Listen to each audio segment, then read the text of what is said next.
Hello mate, welcome back. So we've just had another GGG teaser announcing the live stream event that's going to be happening on the 21st. So we've got a date announcement, very exciting news, and they just dropped this teaser. So we're going to watch through it. I've already watched through it once, but there's tons of stuff in here to have a look through. Obviously, I've already watched it once. And then I just want to talk about some of the stuff I noticed and yeah, just pick it up because there's some stuff about Ascendancies in here that is, you know, part speculation, but I'm really curious what you guys think about it because I've got an idea of why they're putting it in there, and then there's just loads of other cool stuff obviously as well. So let's watch the video and then we'll get into it.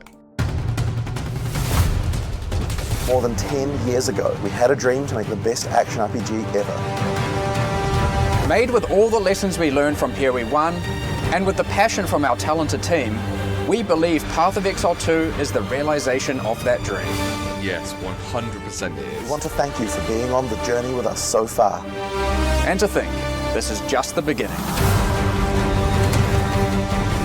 It is just the beginning. This is the thing we have to remember. Look back at PoE 1 1.0.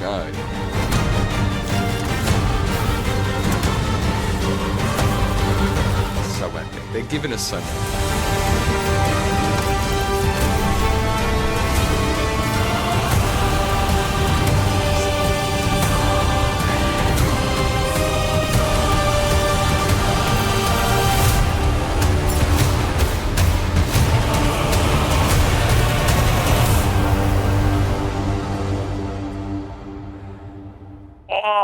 Okay. Where to begin?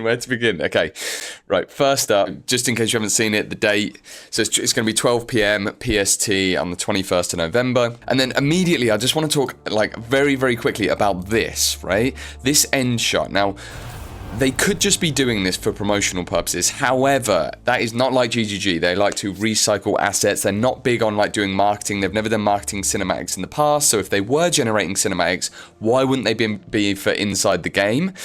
And looking at this shot of the hooded one, it makes me think we might be getting, could this be, you know, the first real glimpse of a proper CG cinematic from the game, potentially? Let's get into the Ascendancy stuff. I'm going to be like biting my tongue and jumping over my words here because I think in this trailer we've got a lot of nods to Ascendancies. Now the first thing, if we go back to the beginning, we get these kind of mixture of shots, and the first thing I would note is this shot here. And this was the first shot where I saw a character and I thought, why haven't they got a helmet on? It's a warrior class. Why would they not specifically like put a helmet on this character? Because it would make sense that the character would have a helmet on in this case.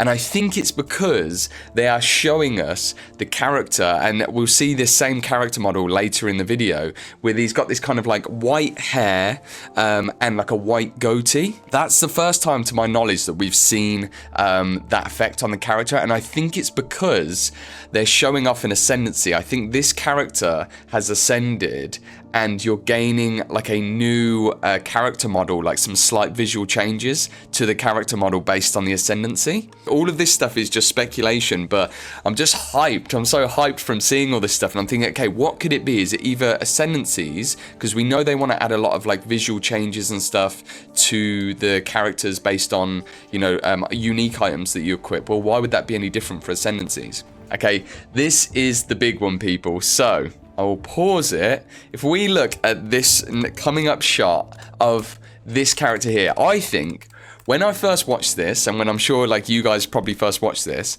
I thought, okay, this is a new enemy that we've got coming up, this like Cerebus enemy. But then I thought, okay, that doesn't make sense because we've seen that area multiple times. It's not really thematically fitting with that part of the game, right? Against the Faradon, you're in the desert. Why would there be a succubus there? And then I looked to the bottom of the screen and realized, actually, these are enemies. These are the enemies that we're used to seeing in that area. And I think this is a character, and we're seeing a transformation, which I think is going to be probably an Ascendancy skill, maybe. We've seen recently, Try talked about in his video, that Viperesque was talking about how Ascendancies are going to have skills that are supportable. So I'm thinking this is a transformation for maybe a Witch Ascendancy. And I think you can almost see, if you look at the character model, I'm going to keep zooming in. You can see it looks like the Witch. It looks like the Witch there. But that looks like the witch to me. I think we're getting like a dark transformation skill for the witch, which might be just like a generic skill, or it could again be an Ascendancy thing. I think they're weaving in a lot of Ascendancy stuff into this video. Now, if we go back to the shot of Mark here, you can see that we've got the Arcane Archer artwork that was released in the media kit a long time ago. There's like an updated version of that by the looks of things. We've got what looks like the Arcanist, which was announced all the way back in 2019. And so it looks like we've got this Arcanist artwork in the top right, which again has been updated. It's got this kind of mana shield thing, which makes sense with kind of mana shield, like a mana overload kind of theme. On the bottom left, you can actually see it's the artwork to the thumbnail to this video, and this is that same artwork that we can see in the bottom left here. And then on the bottom right, as he moves to the left, I'm pretty sure this is the monk artwork that we got revealed probably about a month ago now in another video that they did for the I think it was the Brazil featurette. And I'm pretty sure these staglamites in the top right and that kind of purple coloring are this same artwork, but there'll be the finished version of this artwork where we were just seeing like a work in progress of it. So, all of that to say, I think these are some archetypes, these are Ascendancies that we're getting a glimpse of, and they've done that very much on purpose. But yeah, I think it's a mercenary and a monk Ascendancy there, which makes me think, okay, so that was a monk Ascendancy that we've seen. But yeah, that witch thing is crazy to me. And then, if we come a bit further, where are we? Let's move along, move along.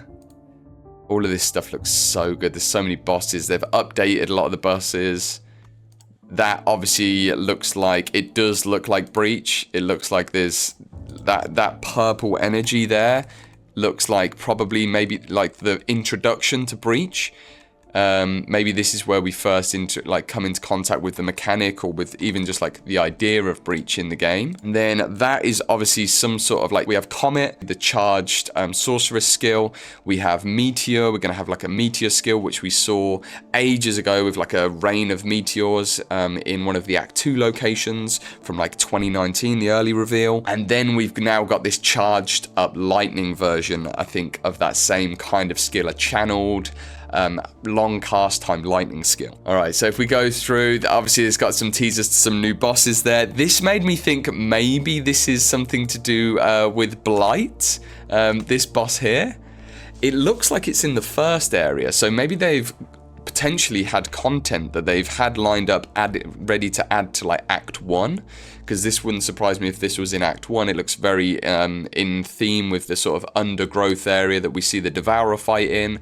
So this makes me think that perhaps we're getting more content than we realize in the earlier acts that we've already seen, that they just didn't include in perhaps side areas, side bosses, that kind of thing. Or potentially this could be in the Wildwood or something like that. All of these bosses we've seen, and then we get to the end, which is the cinematic. So, I don't know, guys. I don't want to drag this video out too long, but I just wanted to touch on the Ascendancy stuff, because I think there is like definitely some stuff happening here that is teasers for Ascendancies. I think the first one being those visual changes. And if we come back a couple of spots here, this shot here, we can see this same character model, and you've got this kind of dark-skinned character with very light sort of white hair and this like goatee, this like white goatee.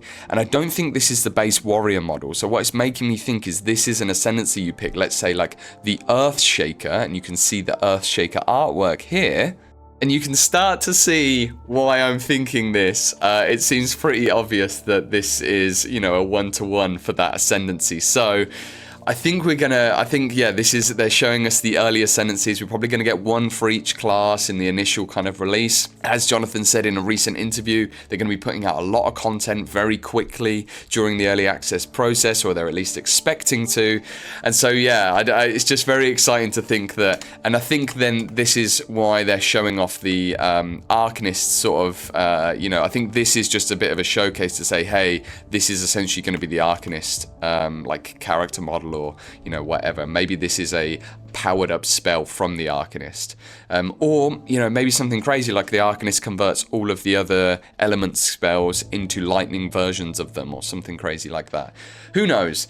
Right, guys, that is going to be it for this video. I just wanted to jump on. Obviously, super hyped about the news. It's all coming very quickly. The channel's been a little bit quiet.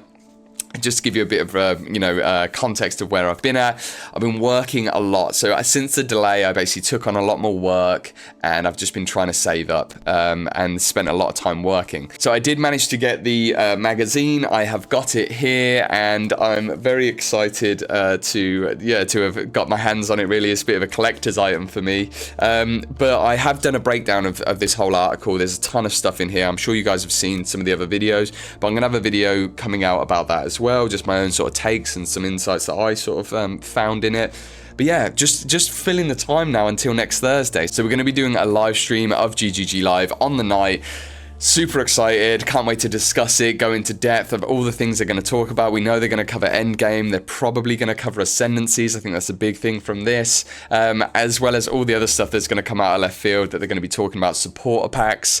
One thing that I have decided, which is a bit of a channel thing, is I got monetized when I got to 1,000 subscribers, and since then, you know, this channel doesn't make much. We're a really small channel, but I promised myself every cent I made from the time that I got monetized all the way up to early access, I would spend on supporter packs, just as a big thank you to GGG, as a way of sort of saying thank you to them for just putting so much love and craft and work into Path of Exile 2, for making Path of Exile 2 in the first place, and just to kind of like, yeah, just give them a big high five basically with a bit of cash behind it and say, hey, here's a vote for more of this, please. So at the minute, we're sitting at just under $150.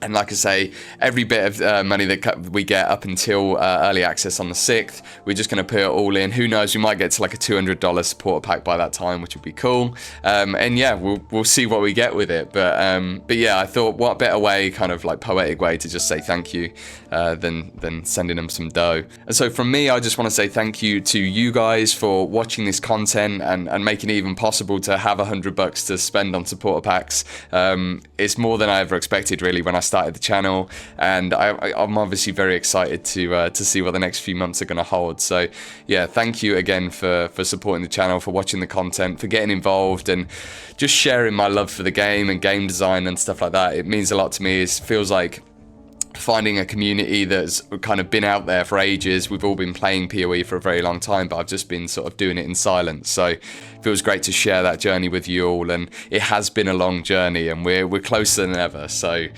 very excited. Thank you very much, friends, exiles. I'll see you in the next one. I'll see you very, very soon. Ta-da.